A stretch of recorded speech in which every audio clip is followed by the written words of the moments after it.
If you're successful on paper, but you're feeling anxiety, self doubt, and honestly just feeling drained, I've been there while working a corporate job. And this is exactly how I transform my life to my dream reality.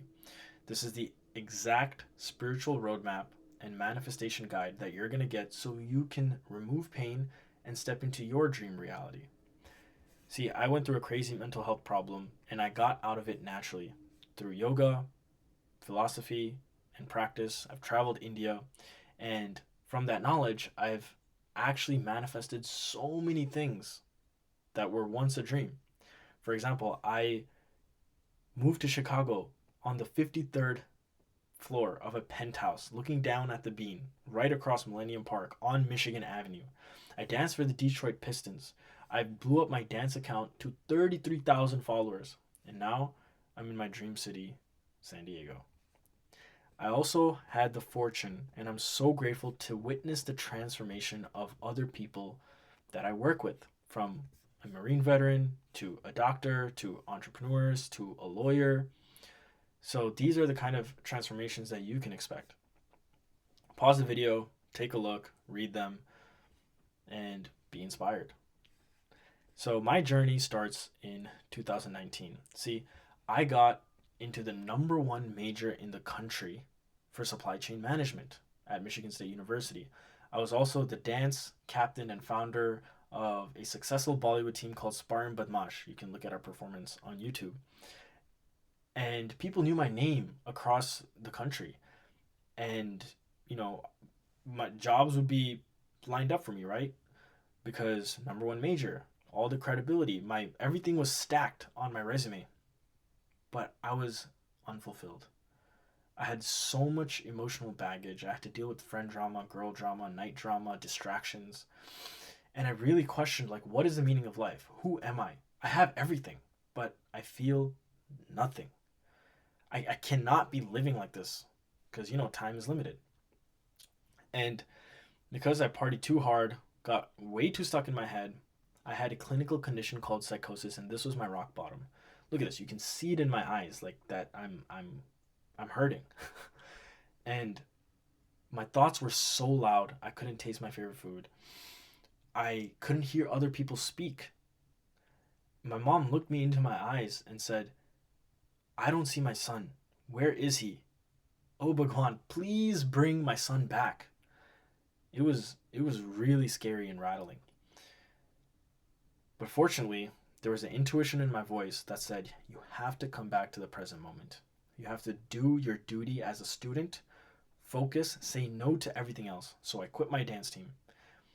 I asked myself, what is the duty and the role and the dharma of a student? To pass classes, get a job. Pass classes, get a job. And that's exactly what I did.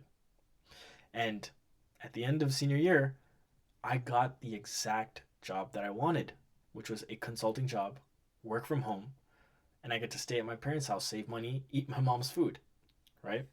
And since then, from 2021 to 2023, I realized that life is too short and that I have to manifest everything that I ever want. And so I traveled to LA 3 times in 8 months and pursued my dance training and my dance career. And since the job was perfect, it also gave me the time freedom to pursue dance as a second thing. I trained so hard. I came back to Michigan. I tried out for the Detroit Pistons Extreme Team, which is a dance team where, in NBA, they run on the trampoline and dunk the ball. I did that. I met Big Sean. I danced for a couple of other rappers. I met Giannis on the court. He just looked at me and was like, "What's up?" I shook hands with Devin Booker. I saw Chris Paul hype up their team before they ran onto the court when he was on the Suns. So I'm like, dude, this is it. Like, this is exactly what I wanted. 2 years ago, I lost my mind, but now I'm manifesting all these different things. But still, I was coping. I was still wasting time with partying, drama, staying up way too late at night. And I wouldn't even look forward to these performances. I would ask myself, oh, when is it over? I just want to go hang out with my friends and do some degenerate activities. And I was like, you know what? Maybe dance performance isn't my true calling. Maybe I need to teach dance, right? So I got to teach kids of all ages, adults, teenagers, which was really fulfilling. But then I still didn't give my 100%. Something was still icky. And so I also got to travel to India. I met a real yogi who went purposely homeless and pilgrimaged across, different parts of India to learn how to surrender to nature and believe that everything is taken care of. But during this whole time, this was how I felt truly on the inside. Serious. I was highly functioning, doing everything I was supposed to, but I was still anxious and coping. And I constantly had these back pains, shoulder pains. I had to miss dance practices because there were some nerve pinches in my back. I would be highly dehydrated. I would just like break out, and my face would be all swollen and stuff. And I would just keep living with this kind of pain, you know? In 2024 and 2025, that's when work really started to pick up. I moved to Chicago. I had to travel for work. This is New York City. It looks like I have everything that a successful brown kid needs, right? I was also in a relationship, and I thought the person was spiritual, and I was like, this is perfect. She's on paper, it's perfect, our families match, cultures match. Little did I know that she was riddled in anxiety, and maybe I was too, and I just couldn't admit it. Look at my face bloating. Look at all these breakouts. And at the same time, I was taking many yoga courses. I was investing in myself to consistently and constantly practice, because that's what got me out of my mental health problem, right? The last thing I wanted was to relapse into that problem. So at least I could maintain some level of peace and continue to manifest things. And so I continued with my practices. This is a view from my penthouse. And I really started to work on my dharma. I asked, okay, if it's not dancing, if it's not teaching dance, what is it? What can I do for other people so they can transform their life, remove pain, and manifest the things that they want? This is a view from my room. While this was going on, I also bought into the whole, oh, traveling will make you happy. So I traveled. This is Tokyo. This is Nara. This is Nara in Japan. This is Europe in Spain. This is Denver. This is an island off of Spain. But deep down, this is how I truly felt. Right? I had this self-doubt of like, what is it that I'm truly meant to do? And you know, a lot of that doubt can manifest in different ways for a lot of people. For me, it was people pleasing. I kept seeking approval. I kept doing things for parents, for society, for the corporate company and the corporate ladder and promotions and whatnot, even though I didn't even know if I wanted it. It kept draining and sucking my life force. And I was like, enough is enough, dude. I want to live this life in a peaceful, joyful way, not be in misery and then achieve something and then be happy. Because, you'll realize once you achieve something, and a lot of people say this, and I've experienced this myself, once you make it, the happiness stays for an hour, and suddenly the life existential questions start coming up again. Now what? Now what is the meaning of life? This is what happens to almost every millionaire, CEO, and everything. And so I said, of course I want to get there, but I want to get there happily. I want to get there starting with joy, not waiting for joy. And so I've spent so much time, effort, and money to get to where I am currently. And this is my life. You ready? Are you sure you're ready?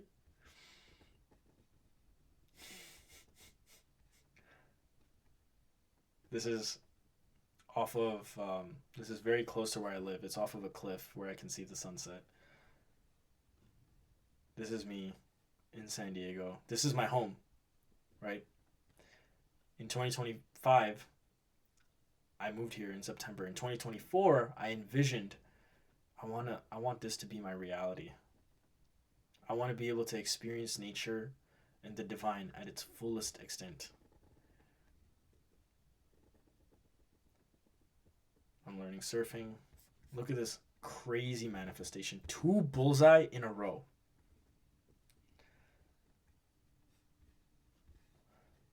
This is where I went for my birthday, stargazing in a hot tub.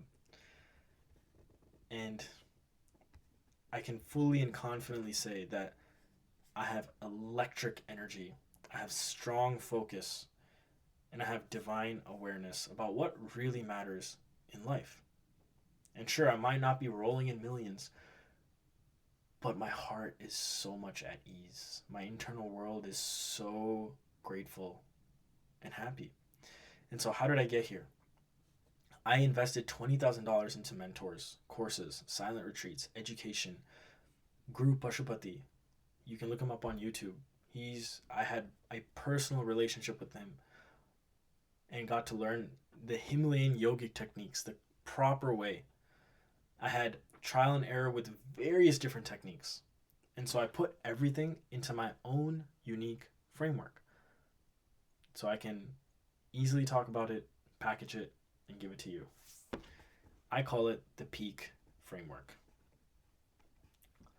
So what is the Peak Framework? It starts off with asking, what do we actually want out of life, right? We want peak performance. And so for peak performance, we need 3 things. We need focus, energy, and awareness. Focus is where your attention goes. How long can you keep it there? How can you switch focus? Because when I was in my mental health situation, I couldn't switch focus. I was only in my head. Second thing is energy. Your ability to move your awareness, your body, your emotions, or is it too stuck on one thing? Can you easily dance between different things? And in order to do that, you need energy. And last thing is awareness. Your ability to observe yourself instead of being hijacked by outside thoughts. Can you observe without judging, without descriptions, without giving definitions? And here's the punchline. Focus is equal to energy, which is equal to awareness. If one rises, they all rise. If one collapses, they all collapse. And the actual problem that's blocking us and quietly draining our focus, energy, and awareness is fear, trauma, and boredom. I want you to memorize this right now. All of humanity's problems boils down to one of these 3 things. They're umbrella terms. Fear is just one energy that has many different outfits. And those outfits come up as self-doubt, as anxiety, as anger sometimes, right? It can come out in different ways according to different personalities. But at the bottom of it, fear is living in the unknown. Fear is uncertainty, which causes overthinking and the what if statements. Trauma is the imprint of negative experiences resulting in reactive behavior. So they are old imprints that automatically run your bodily systems. So it doesn't have to be as severe as a car crash or going to war. It can be as simple as not being accepted by a friend group when you were growing up, which results in a reactive behavior called fight, flight, or freeze. Usually in modern day society, people freeze up. They get choked, they don't know what to do. Even when life is fine, there's no actual survival mode threat. There's no tiger chasing you, right?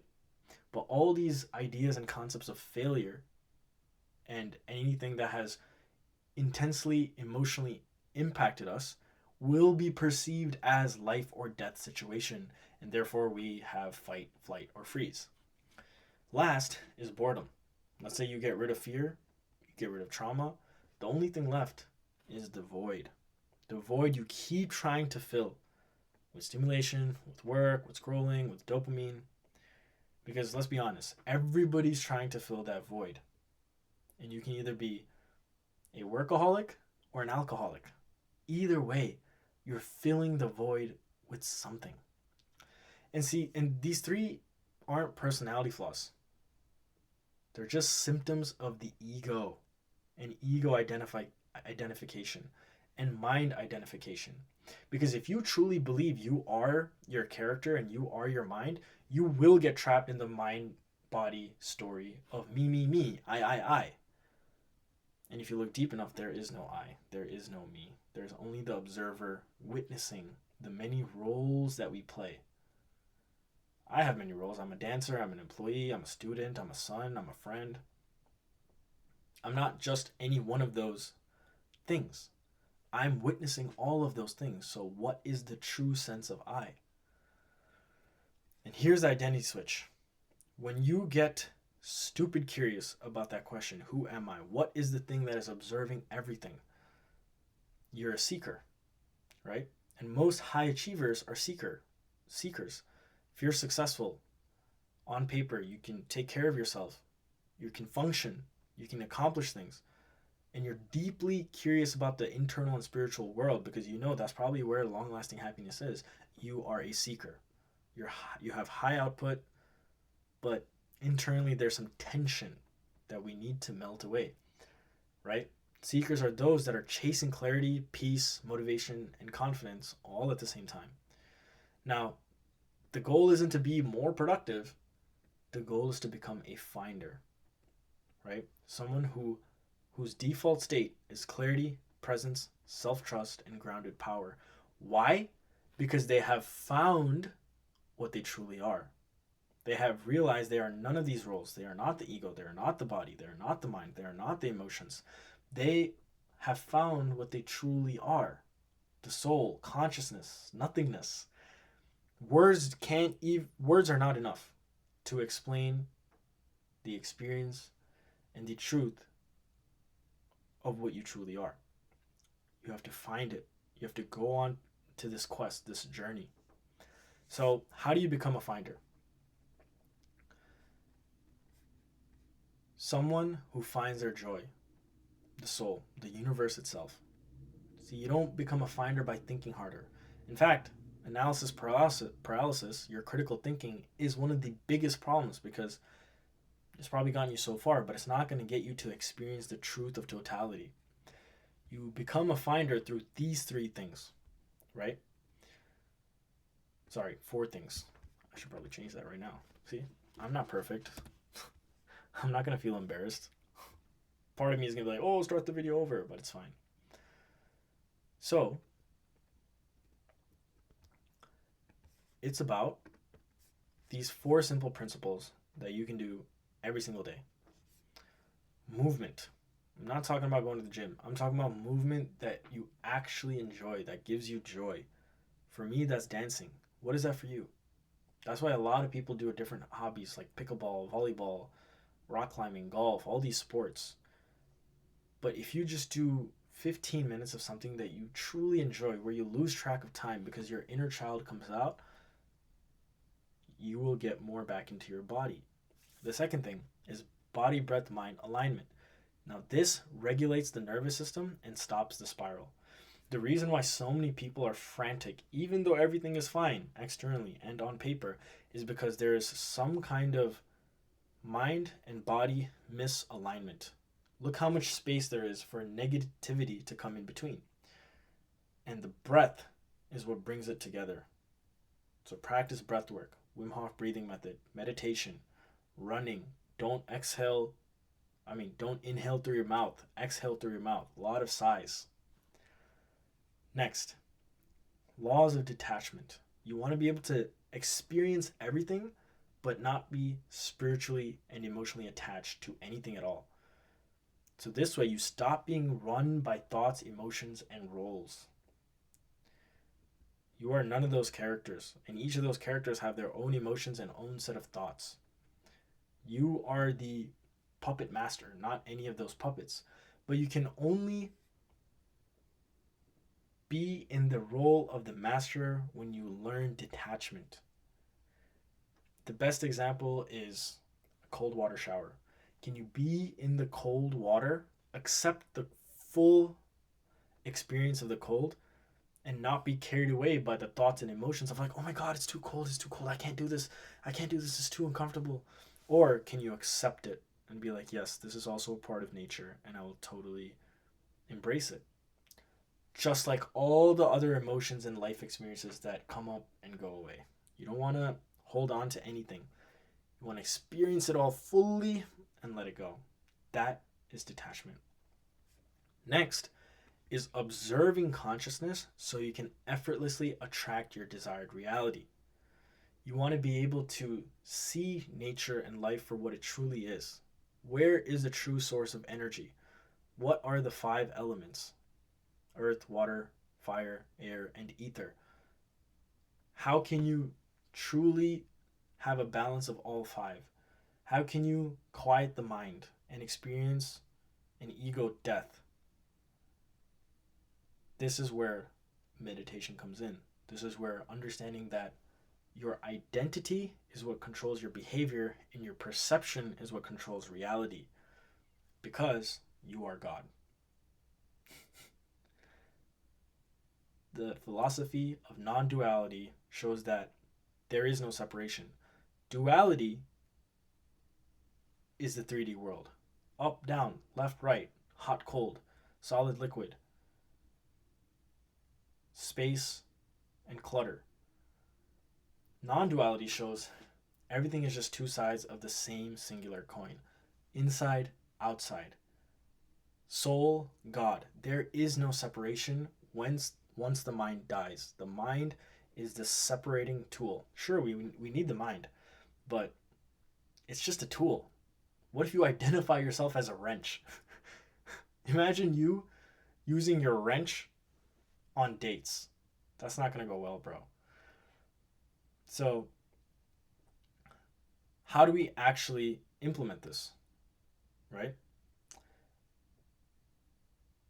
You want to be able to move for yourself every single day, yoga, breathwork, meditation, understand the laws of detachment so that you are not carried away by anything and that you always have a choice to engage or disengage between thoughts, events, and emotions, and observing consciousness. To observe consciousness, it's the act of quieting the mind via deep, deep meditation. That's the peak path. From force to flow, from coping to clarity, from what do I do? Oh my God, what do I do? To it's already done. It's already taken care of. Now, this is for you if you're feeling any of this. You're successful on paper, but you feel internally restless or empty. Your mind doesn't turn off at night. I know a lot of my clients that I've worked with, they can't necessarily sleep that well. You bounce between intensity and burnout. Bipolar. You know what habits to do, but you can't stay consistent. You feel like you're always about to fix it. You're right at the edge of like getting rid of the pain, but it never fully clicks. See, you don't need more tactics. You need a new operating system entirely, a new identity, a new set of beliefs. That's what you actually need. And if you're thinking, okay, this sounds great and all, but will it actually work for me? I'm going to let the words speak for themselves. And these words are from the people that I work with. They do the walking. I just show them the path. Take your time, read through these testimonials, because they have all been in a very similar situation as yours. They have all experienced the internal turmoil, the entanglement, the heaviness, right? I'm just going to gloss over these. Feel free to pause and read them. Some of the craziest ones were I was able to help a girl get rid of her allergies because the root cause of allergies is trauma. After 1 round of Wim Hof breathing, people were able to fall asleep. People started crying. because they never felt that much deep spiritual rest before. So please read these. It still blows my mind. And so, the real question is, how much fear, trauma, and boredom is blocking your fullest potential? Because each scenario has a different antidote. And if you use the wrong one, you stay stuck even longer while doing all the right things. So I highly, highly recommend you book a call. Please book a call so that we can diagnose which blocker is the primary thing blocking you, what it's costing you, right? Your focus, your relationships, your health, your fulfillment. By living with this emotional weight and internal baggage, there's a huge opportunity cost. And we're going to go over the exact plan so we can flip you from seeker to finder. If you want to stop living in your head and start performing from presence and clarity, book a call. I'll help you create clarity, energy, unshakable balance, and your dream reality in a way that holds during uncertainty. Because let's be honest, more problems are going to arise, more stress is going to come up, more questions about the nature of reality are going to come up that shatter your very bones. But if you have the tools, you'll still be able to look at all of those things with a smile. We look at gods not because they have an easy life. We look at them because even through difficult times, they were able to smile. And so, if you're hesitating on this real change, it's usually one of these things. It's probably because you're hesitating on the money and the value, the timing. Maybe you're too busy, you're traveling, the commitment, because you probably have a fear of failing, the uncertainty of like, oh, will this actually work for me? Or maybe it's a deeper issue of identity. And you're questioning, do you actually even need this? Let me just clear this once and for all for you. You have to be honest. What's true for you, right? If you hop on the call and you think the financial commitment is an issue, and then you start questioning, is this worth it for me? Or am I investing in transformation or just information? I want you to ask yourself, what is your current stress costing you? If it gives your focus back, your relationships back, and your peace back, isn't the value obvious? Can you put a price on your peace? You'll be getting the exact blueprint on how to attain peace despite chaos. So what areas of your life is suffering because you are not regulated? Number 2 is if you're too busy, timing isn't right, I'll do this later. Do I need a perfect schedule to change? I can just do this later, right? Can this work if your schedule is insane? See, the goal isn't to find time. It's to stop leaking energy so time feels spacious again. My guru said there's no such thing as time management. It is all health management because a sick person perceives time differently than a person who is healthy. So what if your lack of time is actually a lack of regulated energy? Number 3, if you have a fear of commitment and a fear of failing, like what if you fall off? What if I fall off again? What if you're not consistent in the actual peak coaching program? What if this becomes another thing that you fail at? I just want to say commitment isn't a personality trait. It's a decision to stop negotiating with the old you. You have to make the decision that I am done living this life filled with stress, wasting time, heaviness, anxiety, and being unclear about what life even is. So I want to ask you, are you ready to choose the version of you that follows through? Because it is the person that makes things work, not the program, not the university, not the job. It's the conviction and the decision to say that I am done with my old ways and I will step into this new way of living and identity. Number 4, uncertainty. You might have this question of, will it work for me?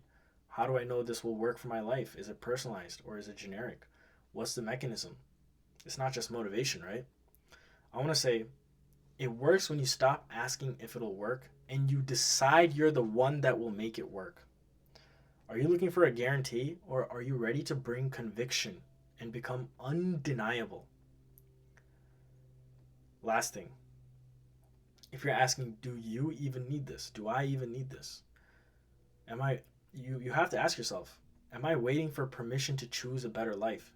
Because the schooling system and throughout our whole life, we've been taught to ask permission and be obedient to authority. You got to ask, will I lose my edge if I get calmer? In fact, you have to get calmer. The calmest warriors on the warfield are the most powerful. And if you're scared of what if I change and my life shifts, it's supposed to change. You're supposed to change. Even the future, even if it's good and unknown, fear will hold you back from transforming, because it is more comfortable to be with the familiar, even if it's negative. That's why so many people want to quit smoking, but they can't, because they're so happy at a nervous system level with their negative familiar habits, even though the unknown habit of giving the bad things up is unfamiliar, unknown, uncertain.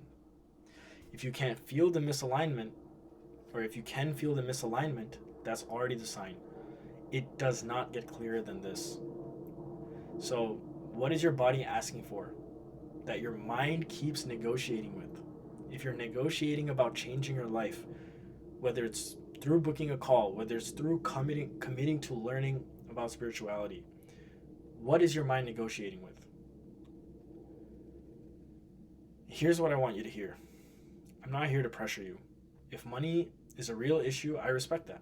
But look at the hidden cost of staying the same and how much you're actually missing out on life and being present and reaping the full benefits of your five senses rather than being checked out.